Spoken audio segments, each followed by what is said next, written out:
What's up, everybody? Welcome back to the channel, and today we're here to talk about the new climbing sticks from Latitude, their new Speed Series carbon sticks.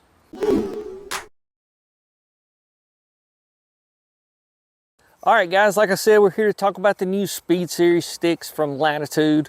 And, you know, there's a lot of information out there already on these, so I really don't want this to be a video that I spend a lot of time talking about specs. That information is readily out there. There's videos about that already out there. So I kind of want to get down into performance and what I actually think of these. First off, you know, they're listed as a carbon stick, and you know, I can't tell you that that's not true. A lot of the complaints on them is, well, they feel kind of plasticky.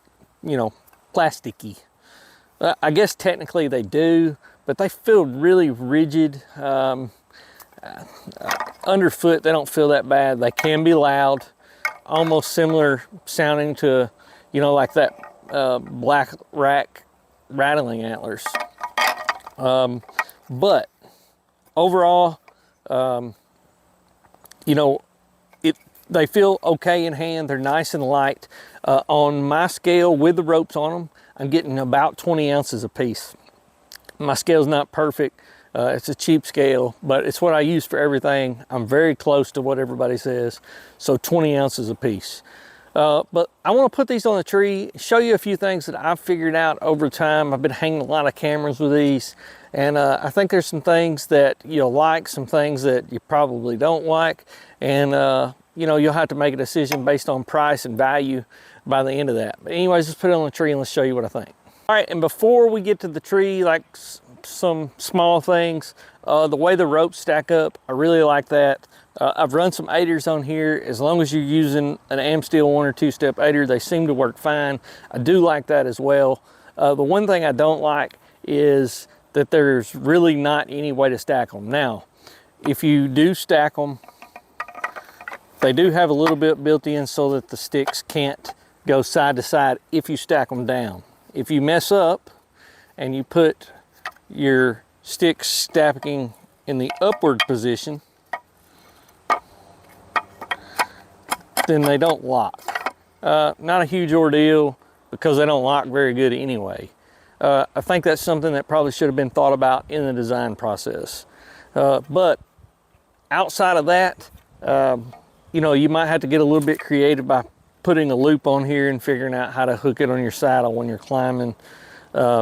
Outside of that, I don't really see a huge issue with the sticks. I just wish they would have thought about the stacking other than the little rubber strap. The rubber strap works okay. It'd be nice that when you're coming down or get at the ground that you could hold these together without worried about knocking them apart. But let's go ahead and put it on the tree and I'll show you what I think. All right, and like I said previously, I really like the rope containment here. It's really nice.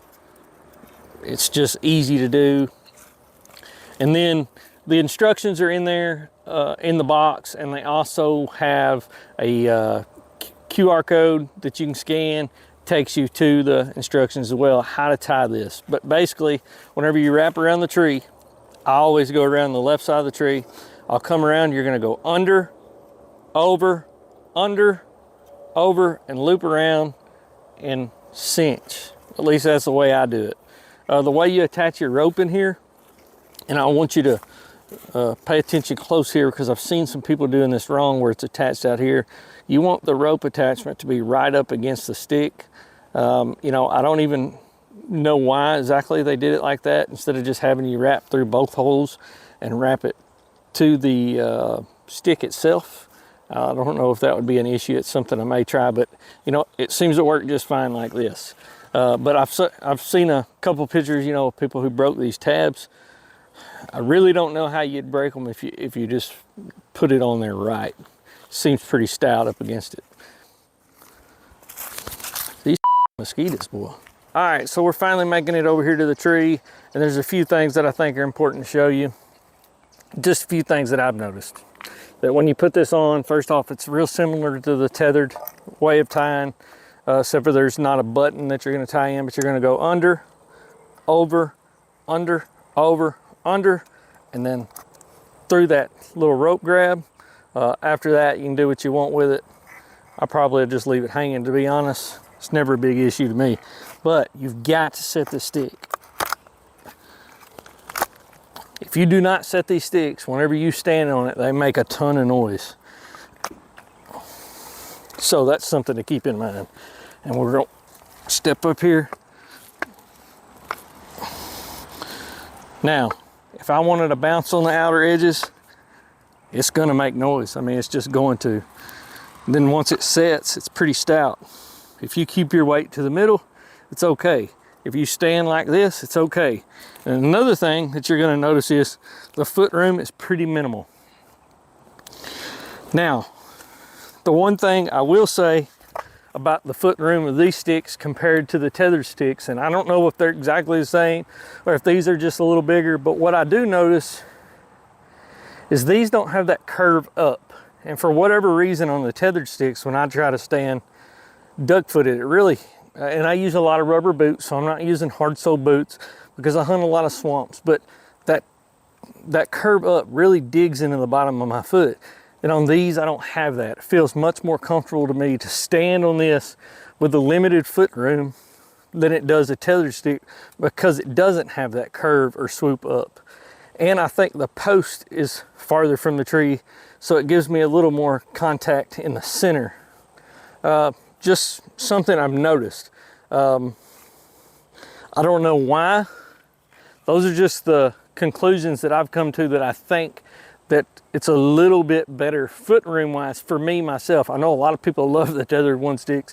They're super light. They're lighter than these. They also, you know, have complaints of people say they make noise and whatnot, as do these. And I think that, you know, this is something you got to get used to when you're setting. If you don't set these sticks tight with the rope and you just nonchalantly put this on here, whenever you step on it, it is going to make noise. And if you don't set it, it's going to make noise every single time. And it is loud. And I'm the world's worst about not setting a stick. So if I'm going to use these things, which I actually plan on using them so far, I really like them, especially for hanging, you know, a camera or whatnot. You got to really make sure that you're tying this knot or this weave, that you're tying it good and setting this stick. As long as you do that by hand, it seems to set in pretty good. And then right there, absolutely no noise. All right, so what's the final verdict? You know, I've had these things for about a month. I wanted to be able to give a real opinionated answer here. Something that I don't like to do, I like to stick to facts, but I mean, the facts that are out there on these sticks. There's some things that I love, and there's some things that I don't love. I absolutely love the rope containment. I love how they pack as far as they're very compact, very similar to Lone Wolf Custom Gear double step. All that is great. I don't love the fact that they didn't create something to lock these sticks together. They're just kind of loose. Yeah, they give you this strap. To me, that's a cheap fix. Something could have been engineered into these to make these lock together. Or like Austin Cantola with Genesis 3D makes a part that I believe goes on like a middle stick, or if you're just running two, put it on your back stick or front stick, either one, and the two sticks kind of lock together. Something I'll probably try. I think that should have been added in here anyway. I don't know how these sticks are going to do late season, like with ice and stuff. Originally, you know, at the shows and stuff, they had like a skateboard tape up here, a non-skid tape. And I really thought that that's how these sticks were going to come. I would have liked to have seen that in the final product. With that being said, will I use them? To me, I think they're up there at the top with some of the upper echelon sticks at a cheaper price. I mean, some of the top sticks now are going for $120 a piece, $100 a piece. And those are all fine sticks. They all do a great job in some fashion or form, and they all have positives and they all have some negatives. It's just a matter of what you want. I prefer packability and I prefer lightweight. I'm not a fan of the small bit of foot room, and I'm not a fan of the noise on a tree. But everything I've found is that if I'm very particular whenever I tie this to the tree and make sure I set my stick, that I have very minimal noise. At least at my weight, 180 to 200 pounds, I've not had an issue. So with that said, I think that these combine a couple of positives of some sticks They still have a few negatives. There's not a single stick on the market that is 100%, you know, perfect in packability, weight, and standoff room. And you know, these lack in standoff room, packability, and weight are really good, and the price is really good, $239 for a pack of 3. So with that said, I hope this review helped you guys. You know, my opinion is, it's right there at the top. I think it's been getting some unwanted hate from people on the internet. You know, throw them on the tree for the first time, really don't know what they're doing as far as how they put the ropes on and whatnot. And there's probably some things that have come up that I haven't even noticed in the first month. That'll be some issues, and there's some things that are gonna make these sticks better over time that people figure out. Maybe some aftermarket products by some 3D printers and things like that. But if you don't mind, please go below, hit that subscribe button, and until next time, guys.